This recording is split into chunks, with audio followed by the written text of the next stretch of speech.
Hi, I'm Evan Mendez. Today is Sunday, January 25th. It's 5:13:31 p.m. Central Time. I apologize for all of the background noise. I'm doing my best. Today's my first active day of vlogging, and I'm doing my best to guard my privacy, and I hope everybody abides by the YouTube community guidelines. I'm showered. It's been a process all day. My family came through, my mom and my sisters, and brought me cookies.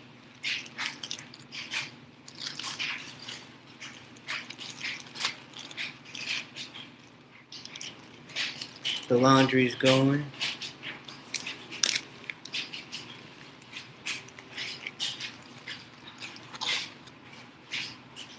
Here are the cookies.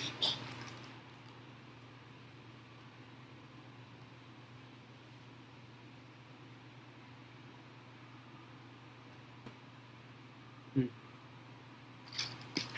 Really good.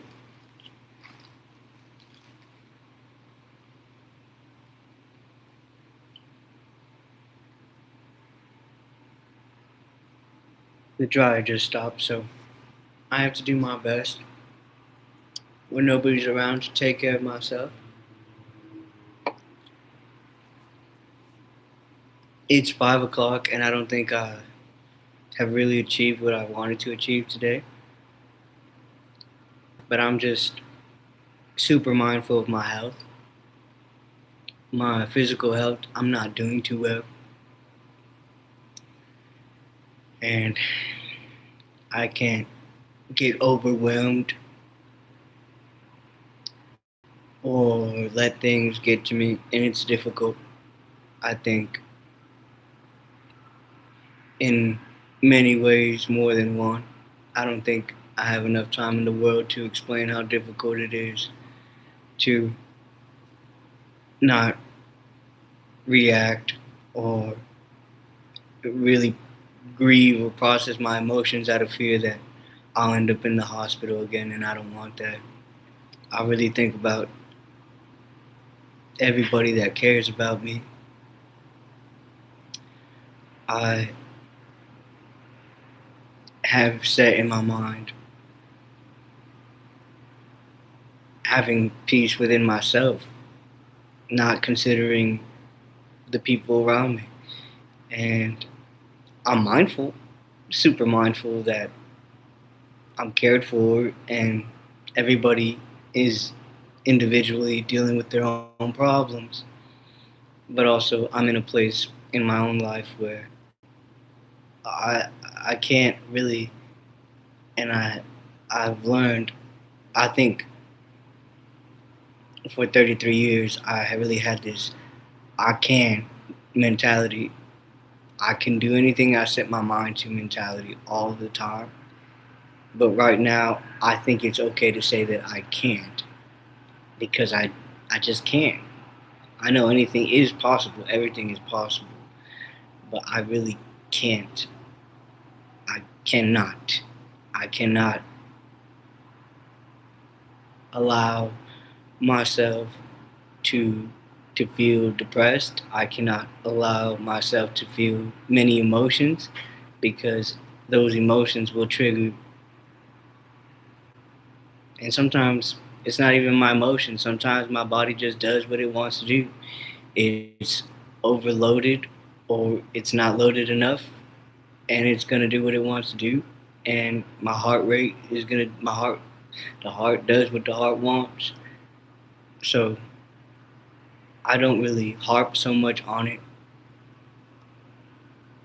in my mind as it is accepted. I accept it and I explain it. I explain it out loud. It helps me. It helps me just have a sense of relief with and peace with my circumstance. I look at my bike, I look at my space, and I want to blast off and zoom around the house and get it all done. And I just know that I don't have that capacity like I once did. Once once in my life, at one point in my life, I did have that capacity. I had a great physical capacity, maybe not the best, but I had a pretty good steady capacity of doing these things, of having the capacity to drive, travel, and now I'm thankful I get to the restroom and around the apartment.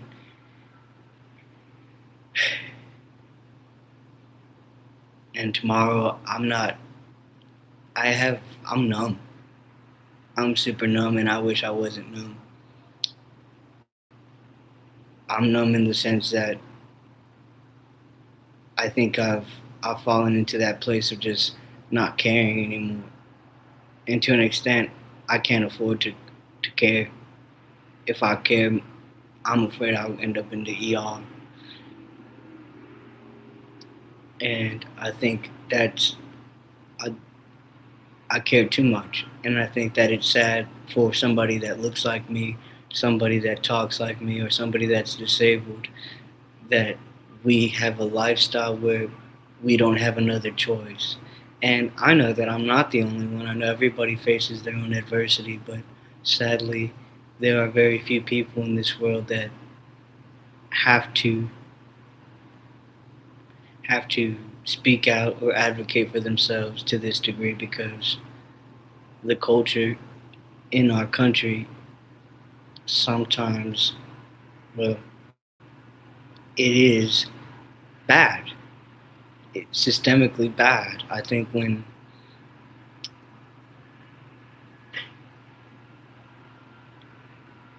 there is a lot of ageism, and I think that I grew up I grew up in a generation, not that I remember much of my upbringing or much of yesterday or much of this morning, but I think that I grew up in a generation where cancel culture was non-existent. And I think that in the 70s and the 80s there was such thing as cancel culture, but I think growing up in the early 90s, like, there was overexposure of, like, media and tabloids. That was the thing. That was how information was. That's how trends and boy bands and girl bands, and that's how all of these things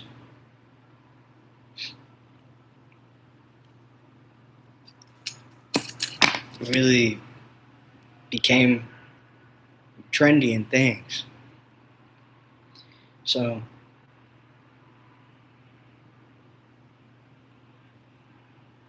I feel like this is the best thing that I can do for myself, is record my life live. And I think for my character to be attacked to this degree, there has to be good, like, steady footing. And I don't think that I deserve this. Do I know? No. I can think. I feel like I've been framed out to be, I've been called arrogant and told that the way that I speak is not to somebody's liking.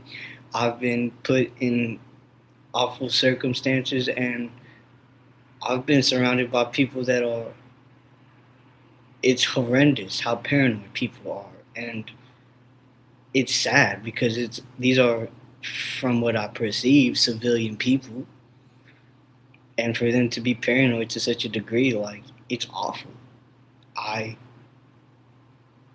I served my country. I was in the military, and from what I remember, like, did I go through some super traumatic things overseas? Yes, but I left that life behind me when I went to college, and I fell in love for the very first time hearing my very first LS engine, and I said I could care less about anything else. That everything and anything I'd ever been to up until that point, I could care less about.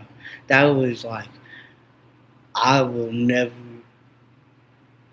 I mean, have I heard race engines after that? Yes, but there's nothing like the first time. Nothing. I will never forget the first time. Now I hear race engines, I'm like, what a waste. It's a waste of gas. They're not even real. Like, it's just putt. I can't wait to someday be out there, just even as just somebody in the stands, just listening, just hearing real race engines. And I'll get there, little by little. I'm just tired. I'm tired of my circumstance and my situation. And my mom and my sisters came through, and I'm like, wow, like people are pulling through for a brother for me. And I do what I can do. I know that my family, a lot of them, they probably don't know. I mean, they know I make TikToks. They know that I get creative and make things, and I paint and I pencil. And my sisters give me their old school supplies or old pencils or old banner material so that I can paint, so I can do what I can, with my hands.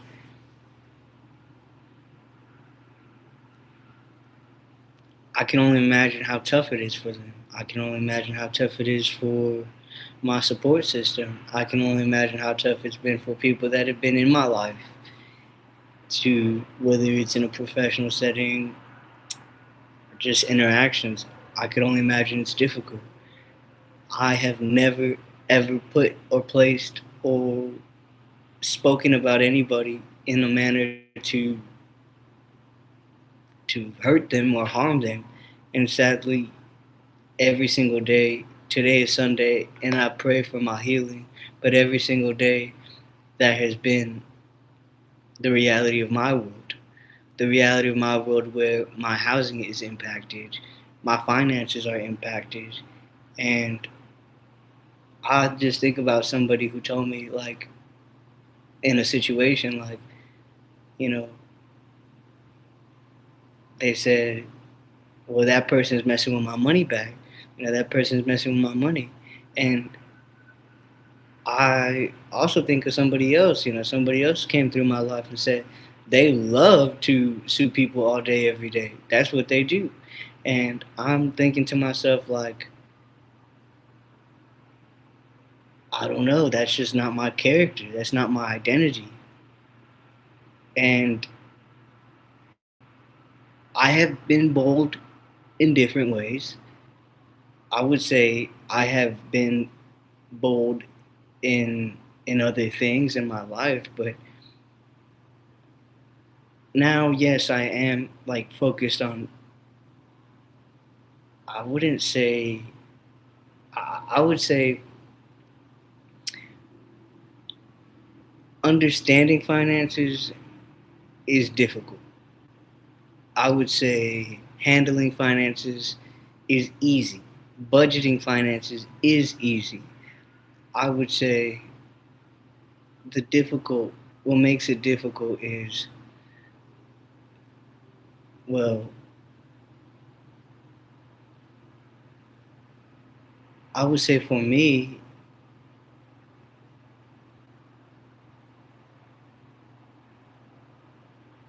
it's like really understanding the financial system. And I think when somebody understands the financial system to the degree I have, I went to chaplain, non appropriated chaplain funds clerk school. So I accounted all of the non appropriated funds. I think that it can cause problems. Like understanding finances too well can cause problems. And I think that now that I've let go. And it's not just letting go, it's just I lost a lot. I lost a lot to the point where I just didn't care. And now I'm at the point where I don't care. And I don't care for the sake of my health. Not that I don't care. Like in the past, I was just like, well, what's the point? I mean, I have gone to the what's the point, but I think more in an emotional way. I would rather now in an emotional way be like, well, what's the point, than in a financial way. And sadly, like right now, I have to prioritize the financial aspects of my life. I'm I can only guess factually how much I'm in debt. And factually, I mean by the most recent statements, the most recent invoices. I would say, off the top of my head, just from the most recent invoices, I mean, I can only imagine. I mean, one from 2022 to present day, how much debt I've accumulated, it has to be up there, like really up there. I lived in a homeless shelter for 11 months, and one of my hospital bills is over $200,000. So I can only imagine daily how that adds up in the world. I would say, like, within fairness, like being fair, it has to be a couple $1,000,000. Like, just being fair. Because that's every single day that the government is racking up my debt. And here I am, unable to work, unable to get health care, unable to get my teeth fixed, unable to do just general health things, mental health, get myself food, get myself around, pay for my housing. And every single day that a lot of these systems bill me or are billing me, they profit immensely because they get from the banks, they they say, well, this is a patient, this is a client, and this is what we invoice them, what we charge them for services or whatever it may be, and those banks finance those businesses. And unfortunately, that's just the game. I think even like I think about my situation and I think about how difficult at times it gets, and I think to myself about my family, like even my immediate family. Like, it makes me sad. Like, if I am not okay with my own safety and my own privacy, I can only imagine how my immediate family or my support system feels. I care. I care too much. I think that mm, I don't think they care. Like, it's not that I don't think my immediate family and my support system cares. I don't think that the systems that or the people that I interact with, I don't think they care. And I have spoken to people and they say, like, Mr. Mendez, we don't understand where you're coming from. And I said, you're not going to understand where I'm coming from because it hasn't happened to you. If you have gone through an experience where your danger and your safety have been breached and exposed to this degree, you would not question when somebody is taking things to a whole other level. You would do something about it. I would like to know, and I've let people know. And if that makes somebody uncomfortable, that's fine. I that's not. I would rather have been uncomfortable for a few moments and a few seconds and known that somebody did everything above and beyond to flag me down and say, "Hey, something's about to happen," and like it's like somebody's going like this, and I'm like, "What is that person doing? It's kind of weird. Makes me feel like that guy's a weirdo, right?" And then come to find out, like, "Hey, that guy just saved my life." Like, but it's like, why risk? I've I would rather risk take a risk. I would rather take a risk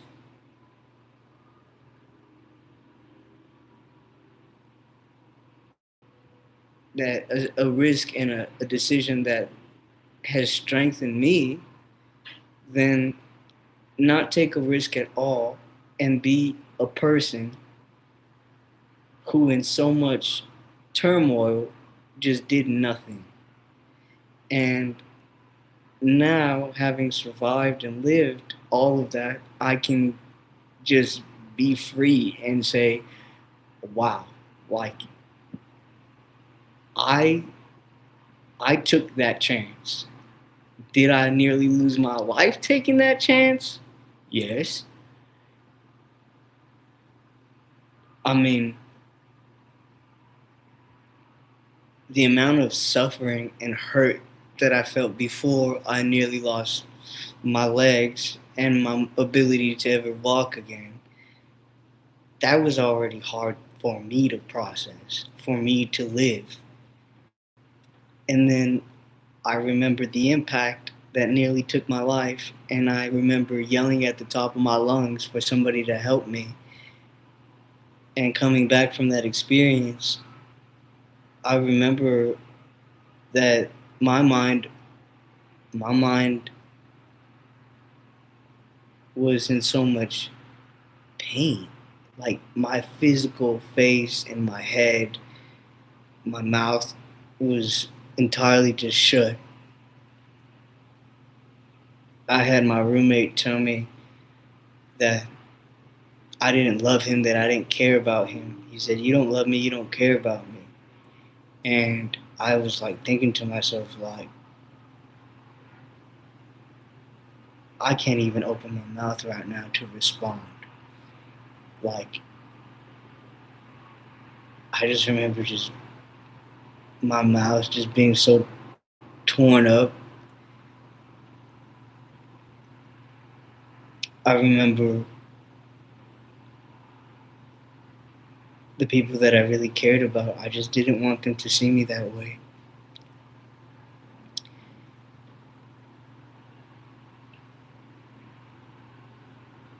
And now I care, but I don't. Like, I care enough to do something, to vlog, to talk, to guard my privacy. This is part of me guarding my privacy, guarding myself, recording myself. Sadly, I don't think anyone should have to record themselves and be public for their own safety. I think that creating content is a form of expression that just flows naturally. And I can't just keep rummaging up all of my feelings, all of my emotion. Even if I talk to AI or journal or organize, I think with my disabilities to the degree that I have them, the best thing for me to do is to live stream. I, for so long, have communicated in a way that's not okay. Like, I think that with nonverbal people, there's so much stigma and so much bullying. It's awful. Something's wrong with that person if they're nonverbal. And or they're like labeled autistic or have conditions. And I don't think that ever really was me. I think that I had a lot of adversity that I never knew. I never saw anyone really, really challenge. Like, I never saw my grandparents or my own parents. I never saw anybody in this country challenge cultural adversity. It's not a thing. I don't think it even ever became a thing or is a thing now because people that live like now and that are very woke understand that there's just no tolerance for it. There's no room to culturally shame people. So I'm not saying that it's bad. I'm just saying that I think that there's still a lot of work to be done when it comes to culturally accepting each other. And that starts with ourselves. And if we every day wake up in a system that wants us to check a box to our own identity, like that's sad because we can't be placed in a box. Humanity can't be check this box if you're this because we were all once scientifically one. We are only one earth and one world, regardless of the billions of people that are in it. So genetically, and if you want to just take that off the table because it's too much for many people to handle, factually, by facts, we can't just check off one box. Like, we are all interconnected as a human species, and we should just accept that reality. I accept that reality. I treat everybody like a human being because that's what I am, a human, and that's all I expect in return. And evidently, like, that is just way too much for me to ask for. So I can't pay that price anymore of like interacting with people that way. I will end up in the hospital or nearly lose my life. And I see my sisters and I see my family, and I think to myself, like, if I face it to this degree, I can only imagine how they face it. Mind you, everybody looks different. Nobody in my family looks like me, and I don't look like them. What I'm saying is, everybody has their own adversity, and it's not for me to fight their adversity. It's not for them to fight mine. But what I'm saying is, as humans, there shouldn't be any form of adversity for any of us because we should all love and accept each other and send that message out into the world for ourselves, if nothing less. And I send that message out. Maybe I didn't do the best the first few videos, but I think I'm doing a pretty good job of it now. And maybe it was just a nibble of the cookie that I took. I can't be sad. I can't be mad. I can't be anything. I can't miss the people that miss me or don't miss me. I can only survive right now.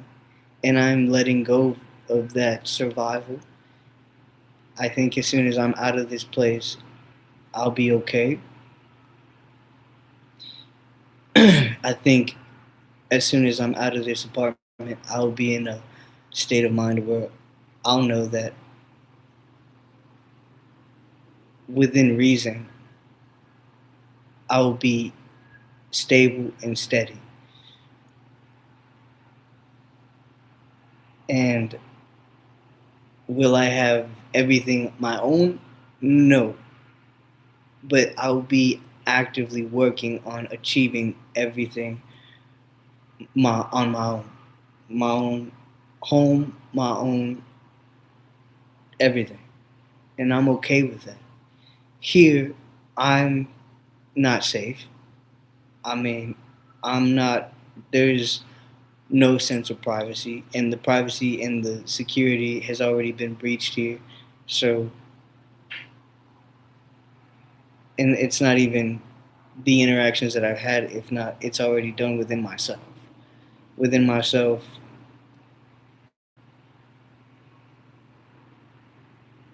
And I think that's too much for me to process right now. And I don't think I'm okay in the sense that, like,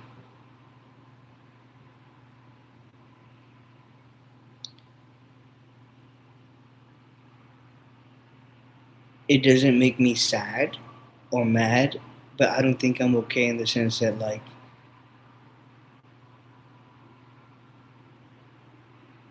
it's already passed across a boundary. Like, these human beings that I have interacted with, that interact with me, they have already violated a boundary with me that no human being should have to experience. I have never violated any of these people in that way. And it's like, based on my faith and based on what I see and how I see scientifically and factually in the world, and all the documents that I went through today, and a lot that I just, tossed, like, this narrative of me is unreal. And it's like, it's a fictional character almost. It's like, I I I'm on YouTube now. I go to the Microsoft or Yahoo, or I chime into the news here and there, and I don't hear this narrative spun on the media or in the news of someone like me that has just this immense power and is being told they cannot do something. It's it's not a real concept. And the fact that I even have, like, this type of communication with somebody, that is the misuse of time.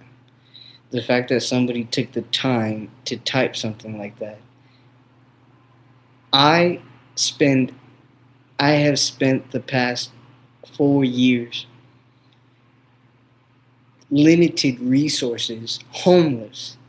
Lucky I had nickels or 10 cents to put in a local library machine to make a copy of a piece of paper so that I can get myself out of homelessness. And I have law firms that have barely broken $1 billion or $1 million or $1 million settlements, just attacking my identity. I don't have a good reason for that. Some people don't. People just don't need a reason. And I have no tolerance.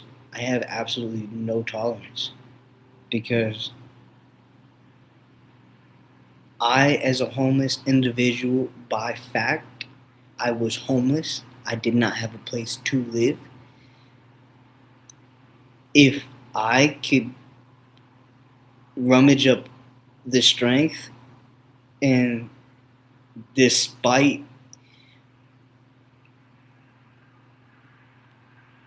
having gone through what I went through with individuals around me or the community around me that was far from accepting of me, an outsider, and that community took actions that were not safe or healthy by any means, I would say that I don't have empathy in that aspect. Like, if I could do it from 10 cents, then everyone can do it from 10 cents. So I I don't judge anybody based on their class, their finances, whatever they identify with. And even going through everything that I've gone through, what I'm saying is so many words, it's like, let's be, if we really want to, you know, be on the same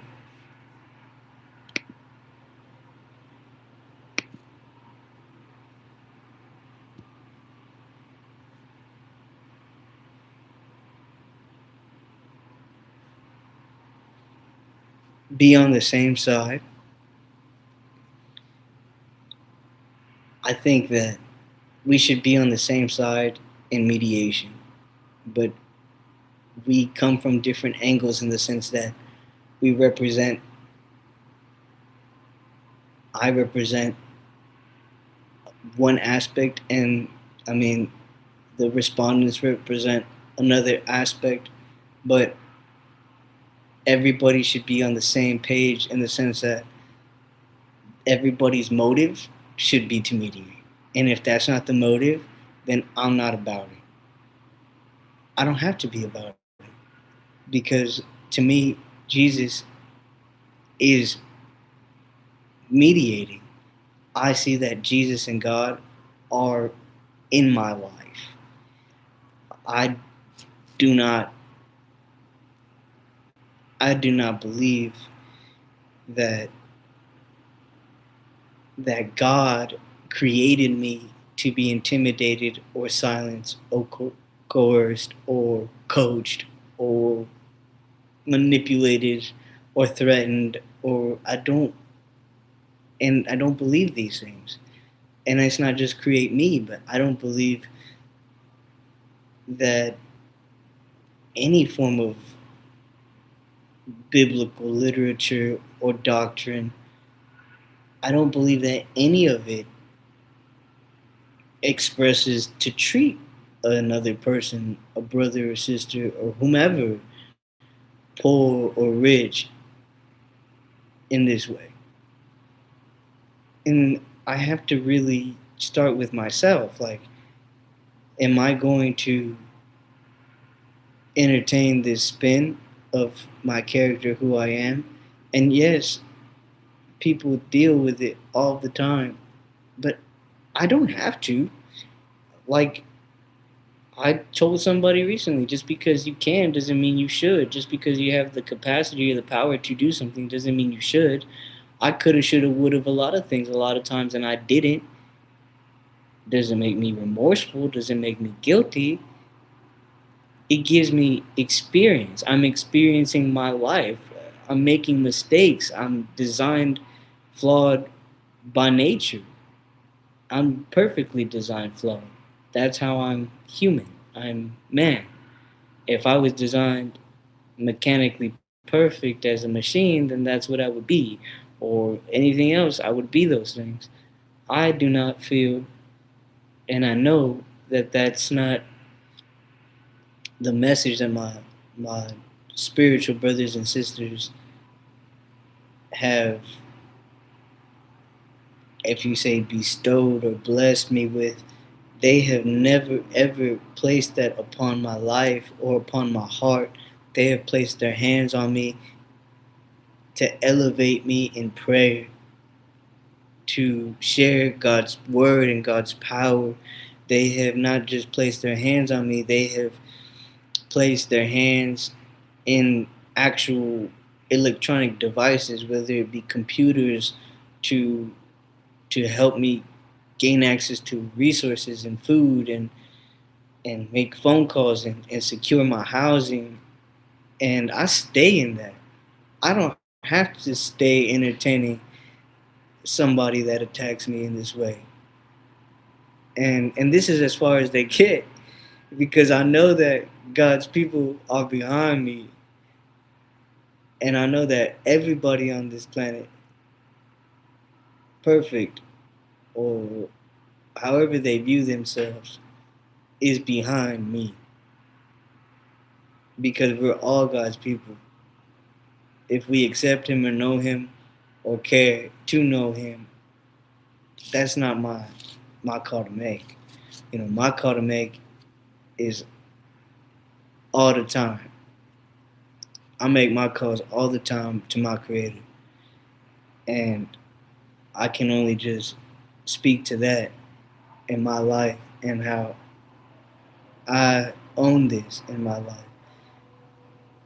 I own my strength. I own the spiritual credit that God has blessed me with. These credits, God brought Jesus to mediate any debts for any flaws that I may have. If it's the way that I speak, if it's the way I feel or make others feel, you know, I believe that my creator sent Jesus down, and Jesus ultimately carried that debt and paid that price, was mediator and is mediated through his life for me and for all the civilizations after, and all the civilizations to come after this civilization. And that's okay. I should not feel ashamed or afraid to speak, to talk, to share, and I won't. What do I owe you? Nothing. What do I mean? In a worldly way, there's an ethical way in every transaction, I believe. I'm not going to get too technical, but I feel like ethically, we all have rights, consumer rights. There's ethical ways to operate. Obviously, I'm not saying I'm never going to pay for anything the rest of my life. No. I mean, but what I'm saying is, as far as like humanity and dignity, to degrade me, degrade my character, I don't understand the point, and I could care less. I will never understand it, and I could care less to understand it. I would, I can understand the axials and the degrees of planets because I love stuff like that. I'm passionate about top dead center, gears, science. I have no passion for degrading somebody else. So I I have read a book. It's called The Anatomy of Violence, and I think it's because I've read that book that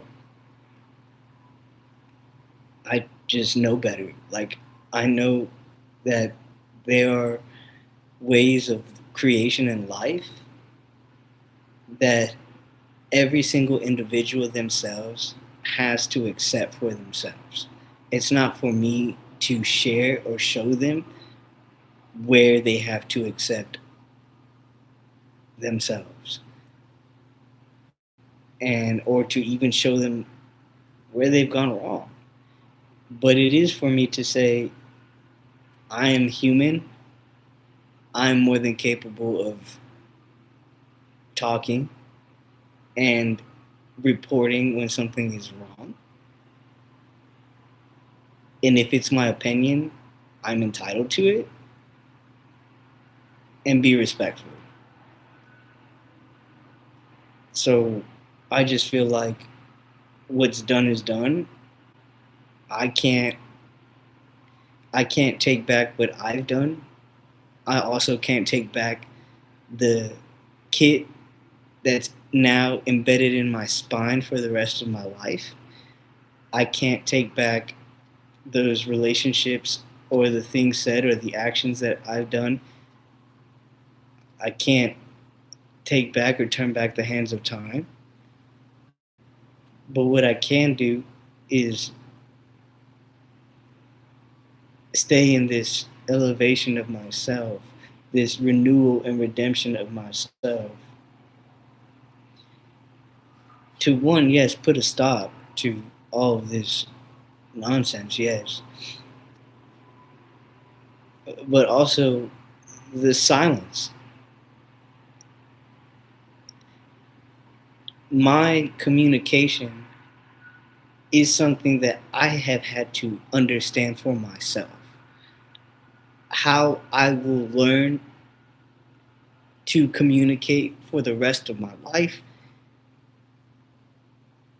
it is difficult. It is a difficult absorption. I know absorption rates and viscosity. I've mastered cylinder heads. I loved it. I have to really absorb for myself that I have lost my entire identity. I have literally lost the man that was struck and lost his life.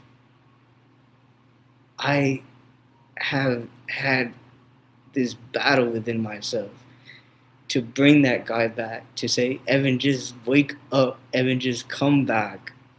Evan, just put one foot in front of the other. Evan, just lift your arm.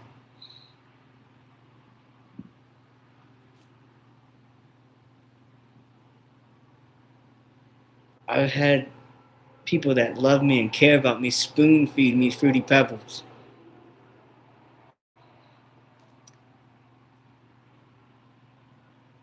And even before that homelessness, I had people that really loved me enough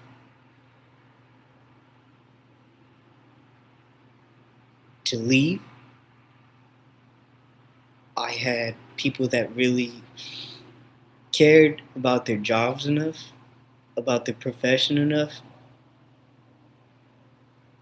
to really just give me a safe space to share the things that I was going through. And I would say, like, if I have to admit to anything I've ever done, is sabotage that communication because I didn't feel deserving of it. Because I was in a place that, an awful place, filled with awful people that did awful things to me. And when I spoke out and said something,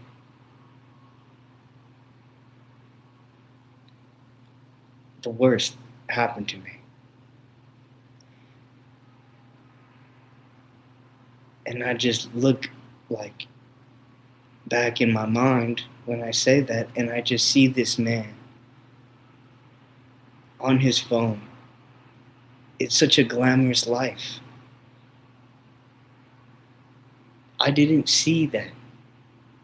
I saw people leave the lot and lose each other, lose their own lives, not make it down 5 miles down the road.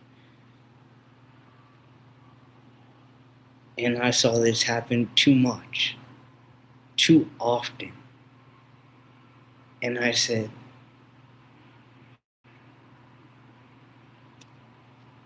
this can't be real.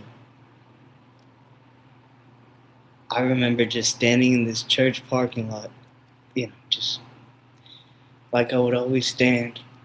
Just, I, I wish I could, I had this just build in my body. And I loved the way that I felt with my body. I would just, I would zoom. I remember standing in that church parking lot and looking at all these cars and thinking, this cannot really be happening. There's no way. I was like, I failed to believe this is really happening.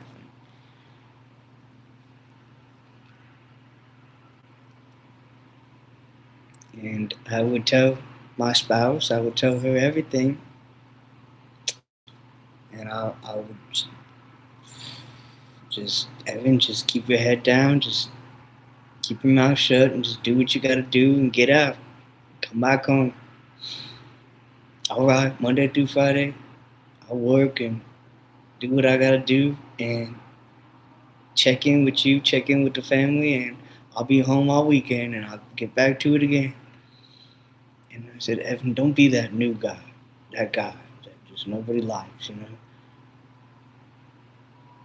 And then I was like, once I kind of got into the rhythm of how things were running there, I saw just like fleets and fleets and fleets of cars come off the semi truck.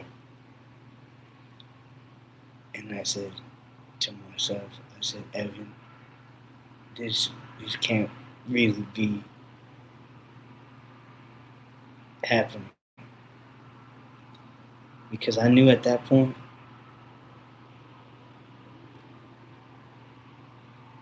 it was bad. I said, this is like bad. I did. I started doing numbers in my head, and at the time, I was like, wait a minute.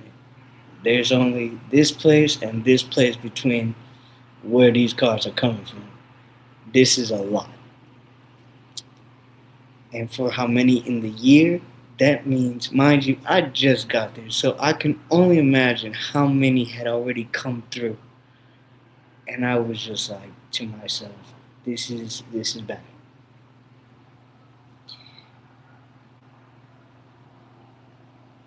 I I can't forget when I saw the semi trucks pull into the parking lot and seeing them offload. I can't forget the feeling in my heart, like not even so much my heart, like out of like thrill. I was like gonna puke. Like my stomach was just tied up. I was tied up. I was like, this is bad. I was like, I'm gonna puke. And I was like, okay, there's a church here.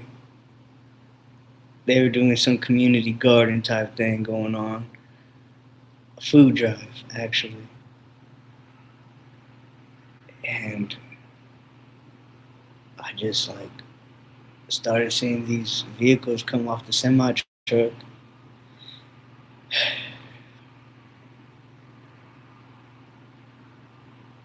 And the people that I work with, like, just careless, beyond careless, beyond neglect, really. And they would bypass the features, make the cars go faster, every single one. Just doing things to. Some of these cars had alerts to no end. And they would just bypass everything and just take them on over. And I asked, Lord forbid I ask a question. I said, hey, what do you do when you see all these alerts? And they're like, oh no, man, nothing. A lot of them come like that. And they were walking me through how they do things, that they bypass features. I said, wait a minute, these are supposed to be in this mode because you're transporting them from here, from offsite to here. They said, no, no, we don't do any of that. That makes them go slow. Well, duh, it limits the speed limit so that because you're transporting them, that's what they're supposed to do. And they said, no. So I was like, this guy got so aggravated with me. I said, okay, like, God forbid I ask a question. Mind you, these people, they didn't wear seatbelts. They had nothing on. No safety gear. So finally, one day, I just had enough. I said, this has gone too far. Why? I think, I don't know, but I think when I really just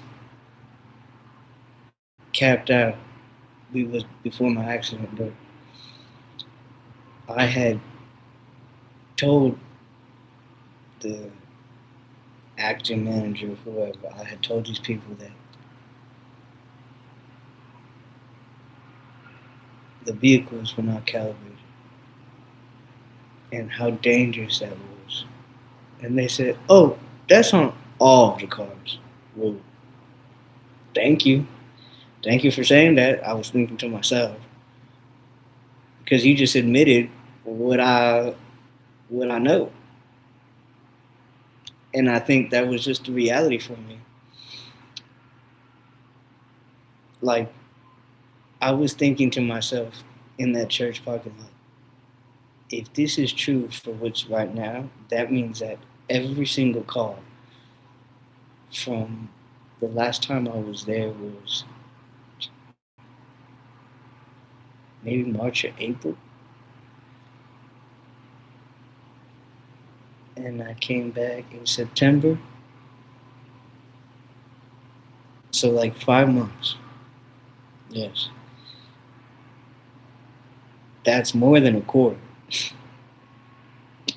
That means that every single one of those cars came that way. And I was like, wait a minute. If they, mind you, it was that model. But I was like, if they're saying what they were saying offside, mind you, it was validated in person when I told these people. But that's when I was like, to myself in the church parking lot, I was like, if this is like how bad it is here, that means it has to be true for every single fleet that has come through this place. That has to be a lot. So if in 2 quarters, if one whole year we're talking over 1 million of these vehicles, that means like you can only do the number of how many cars that came in that time period with that issue. So when I brought it up, and the managers were just, or the acting manager, not even the real manager, was like, they both were just like, that's on every single vehicle. So I was like, you just proved my point.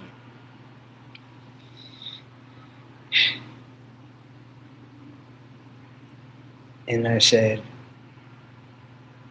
every day I come into this environment, there were these profanities being spilled out, talking about you guys, and this place. I said, I just want you to know that this is the type of environment that I'm exposed to, how I come to work. And I was told, Evan, if you want to show up to a place where everybody here hates you, that's your choice. Mind you, I'm here for the sole reason of telling you guys that all these vehicles are dangerous to drive. And that's why, one, they're not coming off the lot or selling. Or two, people are not even making it 5 miles down the road and coming in with their lorries into this fishbowl. So that's maybe just here and there, but not the full story. I let this come naturally to me, and I'm tired of this. I'm tired of wasting my time. I'm thankful to God that my family came through, but I also think about the situation that I'm in and the price that I've paid, the worldly price that I've paid. I mean,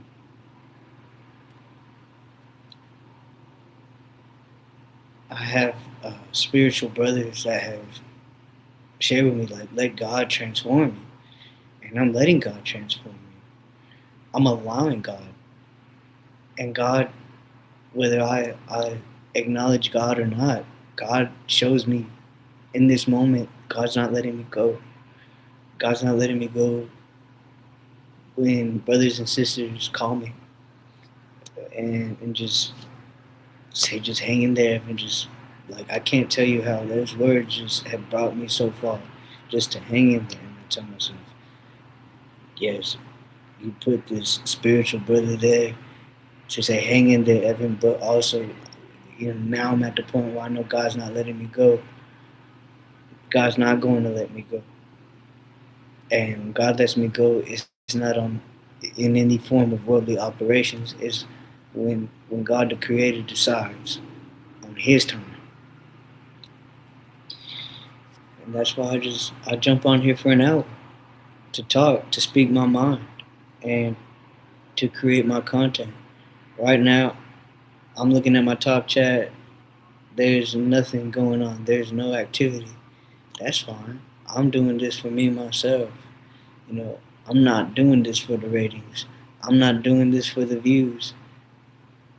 I'm doing this because it's it's my right to create. I can create. I can chat with myself. I can guard my privacy. I can abide by the community guidelines. I can stream. I can stream safely and just be the solution today and not the problem.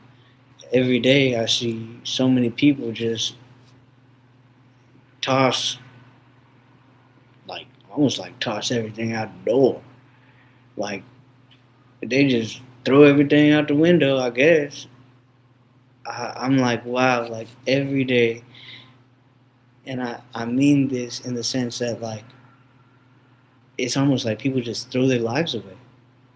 And I'm like, I have fought just to have a life. I fought to live. And I'm living. And now, okay, maybe that wasn't the case yesterday. And it may not be the case tomorrow. Tomorrow's never promised. But right now, in this moment, I'm alive and I'm living and I'm blessed to be alive. And it's because I know this truth, the truth of, as my brothers and sisters would say, the truth of Jesus Christ, the truth of God, and God's word, and God's healing through prayer, that I testify these things. There's no room for me to hold back. There's no room for me to withdraw. There's no room for me to flee. You know, when Moses led, he led his people.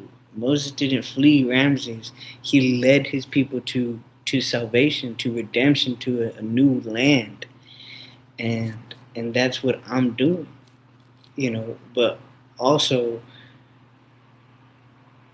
it's like I'm leading my own life and my own path, but I have to be mindful of the life that I lead. Am I going to lead exposure at the expense of my health, or am I going to lead exposure with enforcement of accountability? Because right now, the way things are going, I'm exposing myself, and my health is worsening, as opposed to leading in the sense that some form of enforcement is going to be in place so that nobody else ever has to experience what I have experienced. And I just pray about it. I talk about it, and it's enough talking about it. Is I got to do something about it, and I'll do something about it, and it'll get done. And I pray that God gives me the strength with these two cookies to get those things done. And I think that now that I'm speaking about all the things that have taken up so much of my mind, so much of my life, and not just so much of my life, but it has taken away from people that care about me. And I can only assume they care about me, like, at this point, because I've lost so much. I've lost them. I've nearly lost my life. I've lost these relationships. These relationships have been, I was reduced to nothing, and now these relationships have been reduced to nothing. That's not okay. Those things need to be renewed and made right. And I take those things to God. I take those things to my Creator. I don't I don't take these things, you know. I go back to what Mr. Earl said. Mr. Earl said the point of all this is to expose the truth. And it, I haven't. I chose not to take my severance package because I knew it was wrong, and I'll put it out there just like it is. For a man that worked the way that I worked, and as experienced as I was, and I made the sacrifice. Not only did I make the sacrifice, but at the time, my spouse and our families made a sacrifice.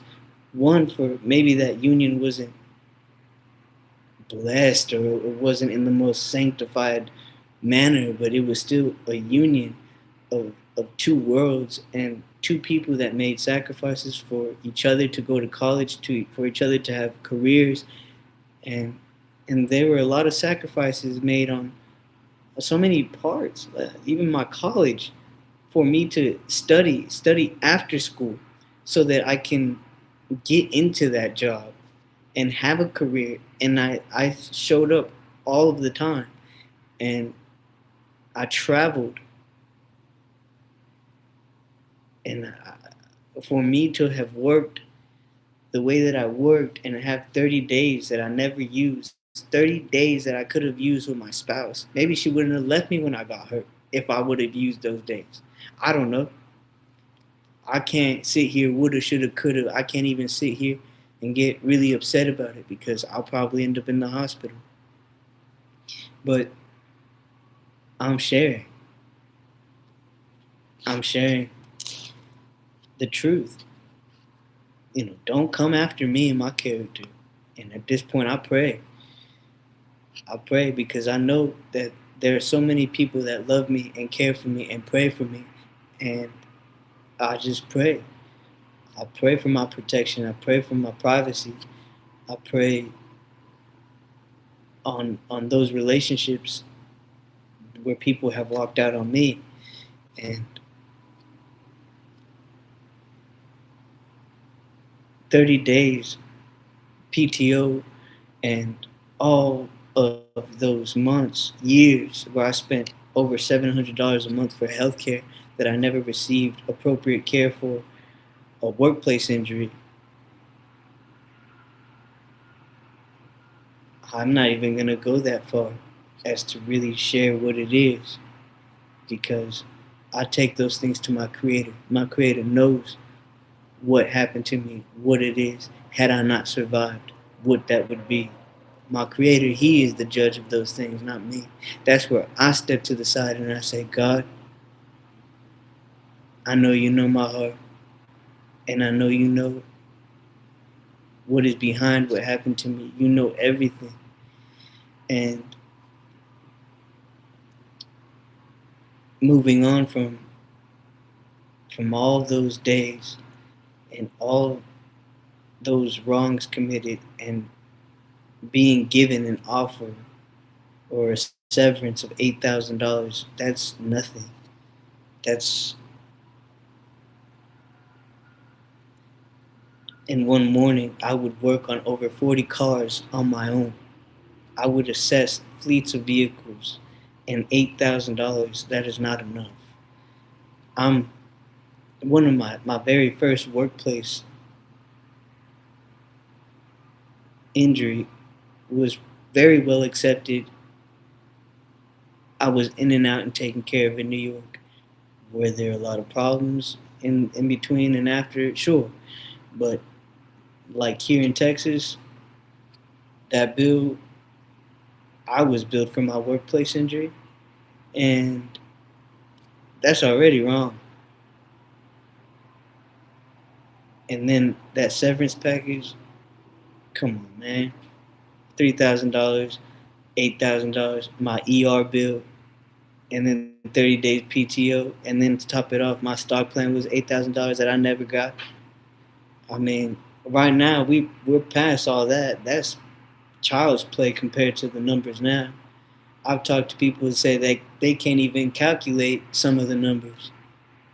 But I have been so focused on my spiritual credit. I gotta give myself that spiritual credit. That spiritual credit that has shown mercy, that has shown and displayed forgiveness, that never went to go search or be vengeful or spiteful, but that instead I was loved and I was given space. And when I had that space or that time with Mr. Earl or that time at church, I really studied God's law and I studied law and I educated myself through the stories of people that would put drops into their water, uh, people that, just people would put, just people that had really just been through things, people that loved me, that cared about me, that had absolutely nothing, and said, Evan, if you know that there's something wrong with those cars, you need to say something about it. And these people had absolutely no idea who I was, where I came from, or how I got there, but they cared. And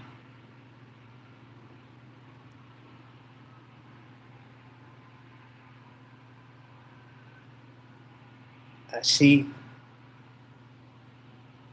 I see how selfless I have been in one way, and maybe that's why there's so much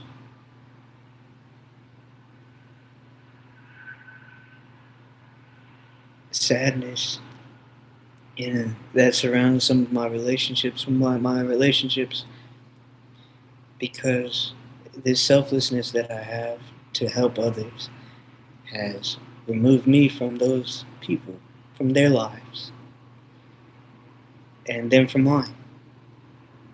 I'm not an angel. I, I just told myself for so long, like, or stubborn. I mean, I know I can be, but I told myself for so long, I would rather people love me for standing up for what's right than love a false version of me.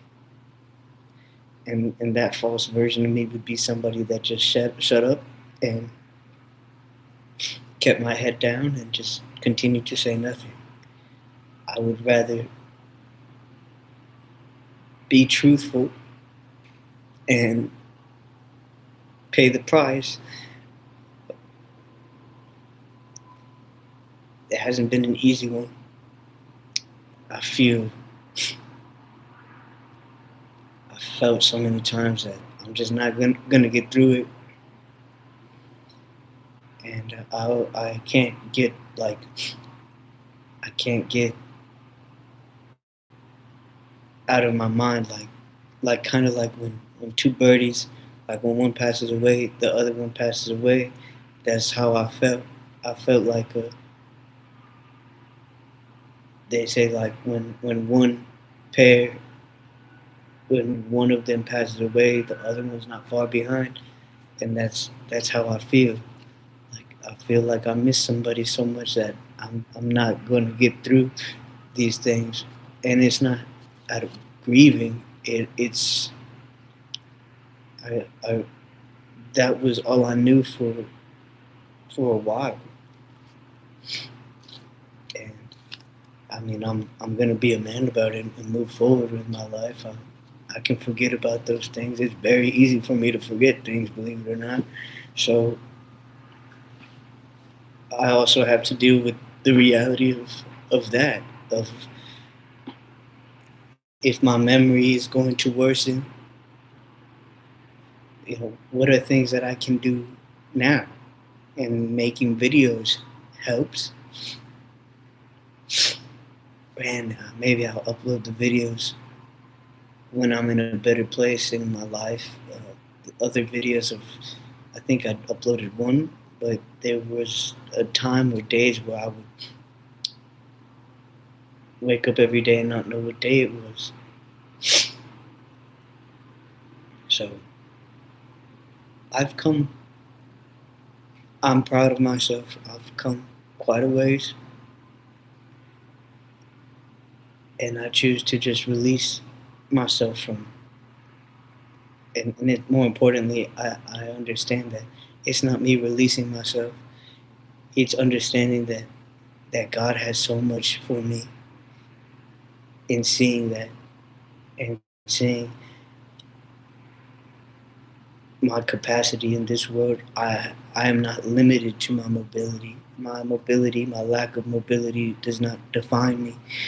My lack in anything does not define me. If anything, I'm redefining myself through my voice, through speaking out, through sharing truth, and putting a stop to misinformation about me, myself, who I am. ask. Ask about me, you know? Ask about how I am, who I am, what I'm doing. Because just coming for a brother like me, the way people have been coming for me, all it's done is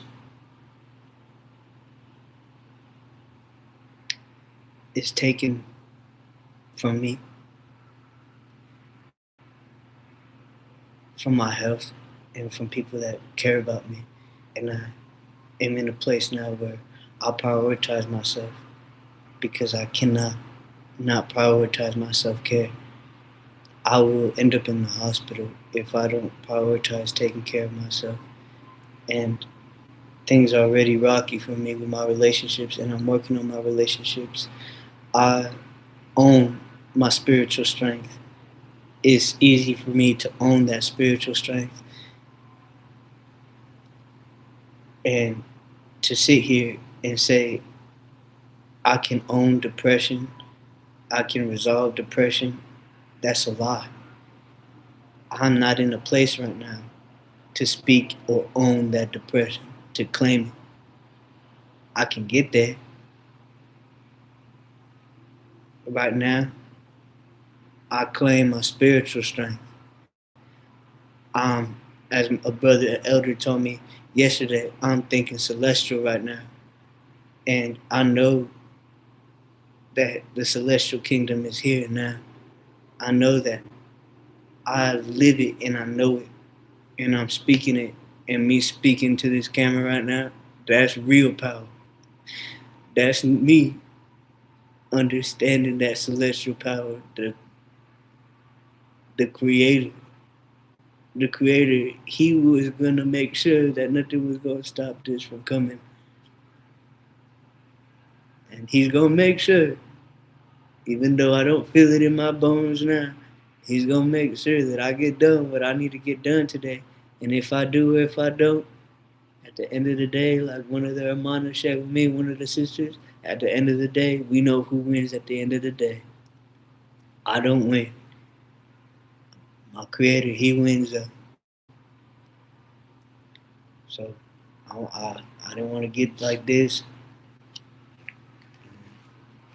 I got these cookies and I'm talking now. And I'm grateful, thankful that my family came through and did what they could do. And I pray God forgive me for maybe not having the courage or the strength to speak out against wrongdoing.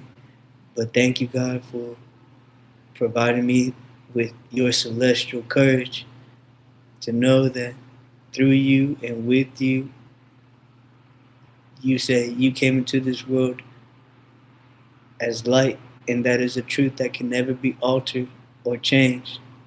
So thank you, God, for giving me that celestial power to speak that into the world.